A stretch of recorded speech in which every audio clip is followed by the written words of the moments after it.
मुस्कुराता। मुंगेरी लाल के हसीन सपने जैसे मत बैठे। कई कई माताएं तो 24 घंटा एक जैसी मिलती हैं,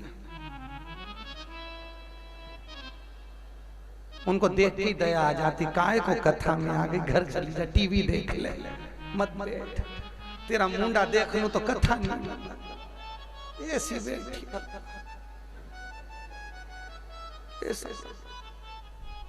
24 घंटे ऐसा लगे जैसे पूरा पहाड़, पूरी मंडी द्वीप का भारी सी पे टूटा बिचारी। कई कई पुरुषों को देखना ऐसे मिले भेरूहन, काय को ऐसा हो गया। अरे भगवान ने चेहरा दिया है प्रशंसा के लिए, मुस्कुराते रहो, स्माइल देते रहो। अगला जन्म मिल गया तो मुस्कुराओगे नहीं, कुत्ता को कभी मुस्कुराते हुए नहीं देखोगे। प्रसन्नता चेहरा। फोटो खिंचवाने जाओ तो वो भी कहता है ए आंटी स्माइल प्लीज, वो भी कहता था इधर मुस्कुरा लो। भले तू घर से सच के आई है, पर जब तक हंसेगी नहीं फोटो अच्छा आएगा नहीं। भले सच के कितना भी चले जाए, कितना भी सच के जाओ, पर मुस्कुराहट होना चाहिए, चेहरा प्रसन्न हो। महाराज और होना चाहिए प्रसन्नता। अभी भोपाल में फूफा जी आए, कथा करी, वहां जितनी इनकी बेटियां दामाद और सब प्रसन्न, चेहरे पर स्माइल। कई कई जगह हम लोग कथा करने जाते हैं, वहां सब ऐसे मिलते भगवान।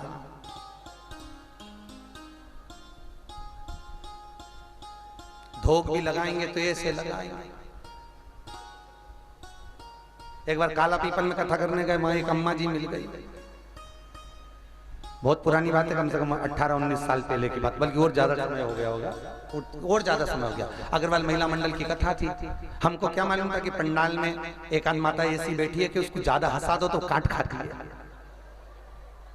हमको नहीं मालूम। और काला पीपल की कथा, अब कथा में हमारी कथा हम लोग बाजते हैं तो थोड़ा प्रसन्नता मत, क्योंकि हमारे गुरुजी ने कहा कि कथा में किसी को रुलाना मत, क्योंकि रुलाने के लिए घर पे बहुत सारे बैठे हैं।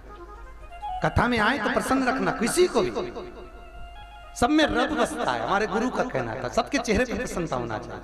अब हमारी कथा में हम हंसने की बात कर दी, तो वो अम्मा जो बैठी थी, उसने बगल वाली थोड़ी सी हेल्थी थी, उसका यहाँ से पेट होगा, उसने पकड़ के काट खाया। अब वो जैसी काटी तो वो चिल्लाई तो हम डर के मारे तुरंत खड़े हो गए व्यासपीठ पे। इतने में दूसरी बोली, महाराज उठो मत, इसकी आदत है, ज्यादा हंस लेती है तो काट खाती है। मैंने कहा भगवान भला करे, मंडी द्वीप में ऐसी नहीं मिली, भगवान भला काट प्रसन्न। अब राम जी महाराज प्रगटे, दासी ने जाकर कहा एक पुत्र प्रगटे, दूसरी गई दौड़कर, माता कैकेयी के गर्भ से भी एक प्रगटे, माता सुमित्रा के गर्भ से आनंद में 2 प्रगटे, एक नहीं था 4।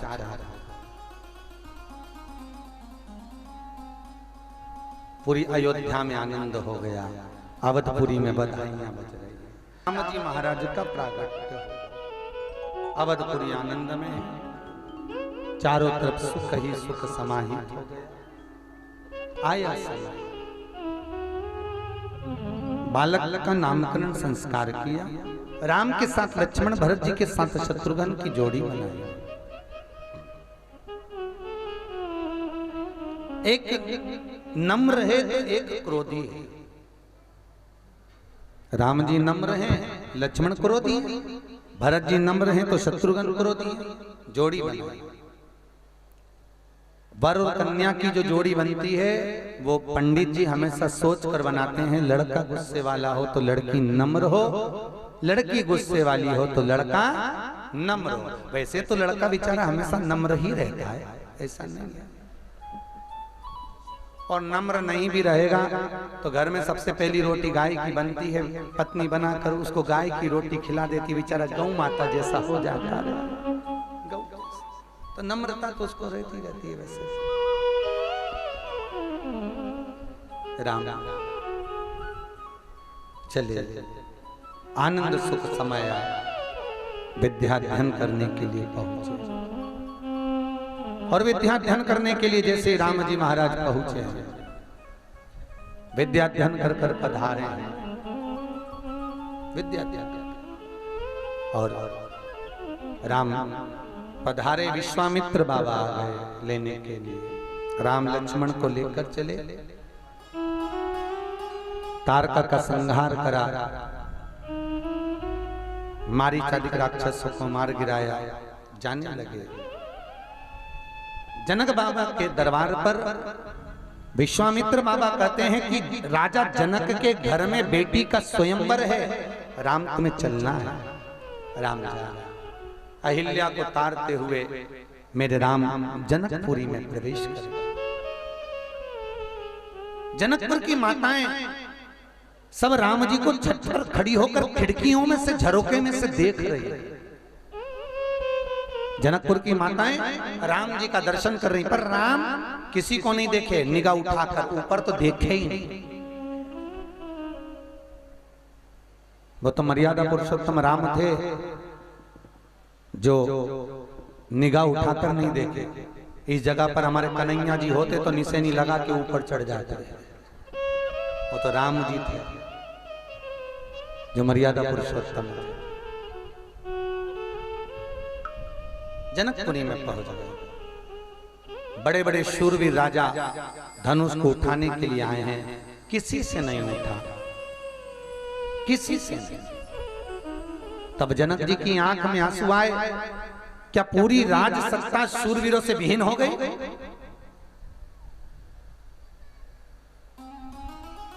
लक्ष्मण जी को क्रोध आया। लक्ष्मण जी बोले, ओ बाबा महाराज इतनी बड़ी बड़ी बात करते हो, अभी हम बैठे हैं, ऐसे कई धनुष तो हमने खिलौने में तोड़ दिए हैं। विश्वामित्र बाबा ने राम जी को आज्ञा करी, जाओ राम धनुष उठाओ, चढ़ाओ, तोड़ दो। राम जी ने धनुष को उठाया, चढ़ाया, तोड़ दिया।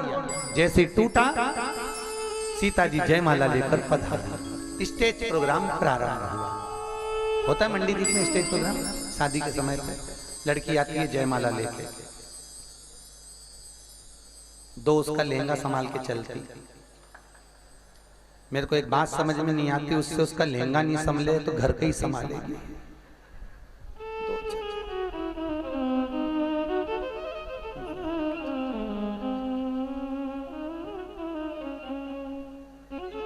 उसके साथ में दो और चलती, लाल झंडी हरी झंडी। एक कहती धीमे चल, एक कहती जल्दी चल। चलती चलती वो उसके पांव पे चप्पल रख देती है, चल तो रही है।